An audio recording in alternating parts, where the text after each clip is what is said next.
High, এখানে খুব সুন্দর কুলেখাড়া শাক আর বেগুন এই দুটোকে একসঙ্গে নিরামিষ রেসিপি করব।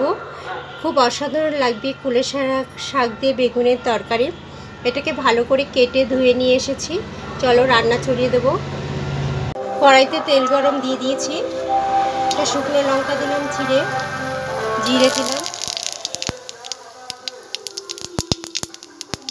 অসাধারণ নিরামিষ রেসিপি। কুলেখাড়া শাকটা খুবই উপকারী। কুলেখাড়া শাক দিয়ে বেগুনের তরকারি অসাধারণ লাগবে। এবার শাকটা ছেড়ে দিলাম।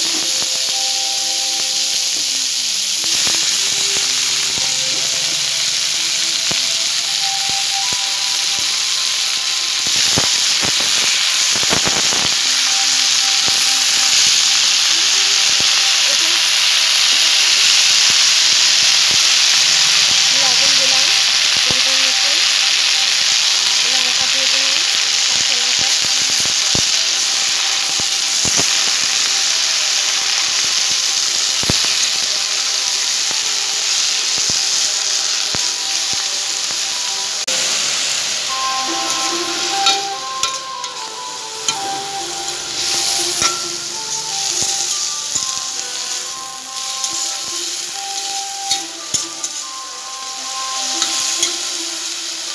পরিমাণ মতন হলুদ দিয়ে দিলাম। ভালো করে একটু কষিয়ে নেব।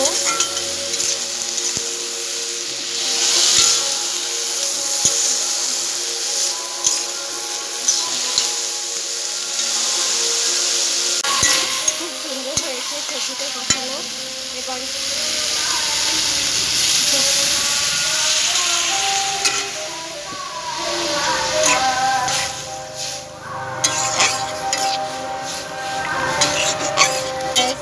এবার এটা জাল হতে থাকুক।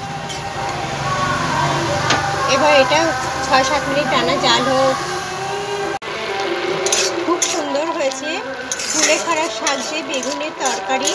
অসাধারণ লাগবে দুপুরবেলা গরম গরম ভাতের সাথে খেতে।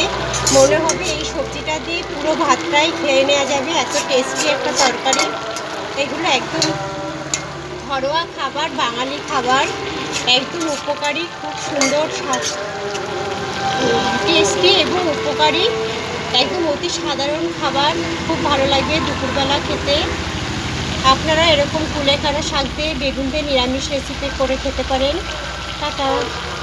খুব সুন্দর হয়েছে বেগুন দিয়ে আর কুলেখাড়া শাকের তরকারি নিরামিষ রেসিপি। খুব ভালো লাগবে দুপুরবেলা গরম গরম ভাতের সঙ্গে খেতে।